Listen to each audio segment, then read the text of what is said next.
Current situation regarding accessibility is, I actually have to think back and stuff to when I first had my injury back in 1975. And back then and stuff, there wasn't anything that was accessible in the city. So back then and stuff, I was like, 10 credits short of my diploma and stuff in high school. So for me to go back and finish high school and stuff from there, I wasn't able to do so because nothing was accessible back then. So I actually had to finish my high school through correspondence. Actually, I was able to graduate with my class, but even then, the Jubilee Auditorium at that time where the graduation ceremonies were held wasn't accessible. So for me to go from where I was sitting with my class, I had to exit the back of the auditorium, go outside and all the way around the Jubilee, come back in on the stage side to graduate with my students. So it goes from that kind of a situation where actually there wasn't even any place for us to live at that time and stuff. So from there and stuff, we did manage to assist in building a group home for physically disabled individuals. But back then and stuff, it was still all kind of trolley buses. Buses didn't have the kneeling buses and those type of things. So going from 1975 to where we are now, it's like night and day. More and more that the city is doing is they do have a mandate and stuff building the accessibility and stuff wherever they go. I sit on the City of Calgary's Advisory Committee on Access Design, and from that and stuff we've actually just put out the new guidelines for the accessibility guidelines and stuff for the City of Calgary here. So actually it goes above and beyond even what's involved in the building code for the province.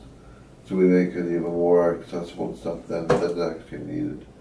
So with that and stuff, when curb cuts go in, when they're doing renovations, when they're doing construction, a lot of that stuff we're advising through that committee and making things more accessible. So city transit, virtually every bus nowadays, every bus that they do buy has a kneeling capability. So it allows people who have disabilities to actually enter and exit the bus. Plus, it's also got that universal design component into it, where people who have mobility issues, or even mothers with strollers or baby carriages, can actually enter and exit the bus using the kneeling bus system. So that's where we are nowadays. So I think when we're talking about workspace and stuff, I think what you have to do is make sure that first of all, it has that universal design component where everybody can use it whether you have a disability or not. So you're taking a look at the design of products, devices, services, or environments that make it easy for individuals to use. But then again, it has that component stuff, the universal design component, where anybody could use that. So, where you've got, the person can successfully enter the building in the first place. So whether it has ramps versus stairs, where it has level flat entrances, whether it has the person can actually enter the building. So, if it has the rotating doors, where they actually slow down and let persons in, whether it has a push button and stuff to actually let the person into the building as well. Whether the person can actually, once they've entered the building, whether they can function in the building and stuff so they can get around and use all the different stuff within the workspace. Whether it can actually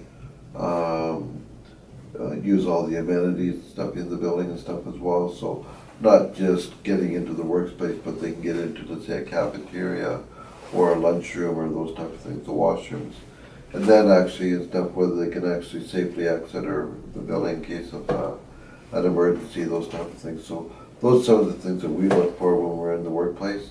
And then again, stuff whether you've got the ergonomics at the desk, whether it can actually raise lower depending upon the person's height, whether the person's capabilities and stuff as well, whether it's ease of access to computers, the programs that they might need, telephone systems, again, whether somebody can actually pick up the receiver or not, whether it has speakerphone capability, whether it has access to a headphone, head jack, those type of things. And again, and stuff whether there's some sort of training that needs to go on with their co-workers, the other staff in the building, as far as sensitizing them to people who have various capabilities working in that area. So. I think the first thing is that, that whole education awareness piece is critical.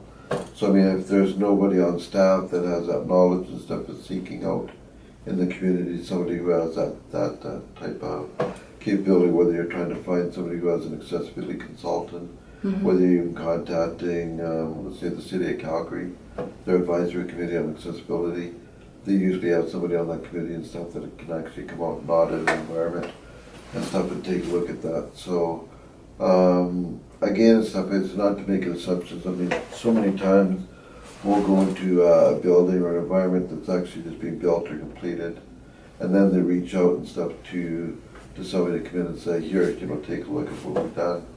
And again, and stuff, that's where we usually find that there's even little things and stuff that prevent barriers and stuff that could have actually been done before the built environment. So people are having to constantly go back and spend more money and stuff on redoing what they just did, when if they brought somebody in ahead of time and consulted with them. And again, it has to be somebody who has that experience and that knowledge.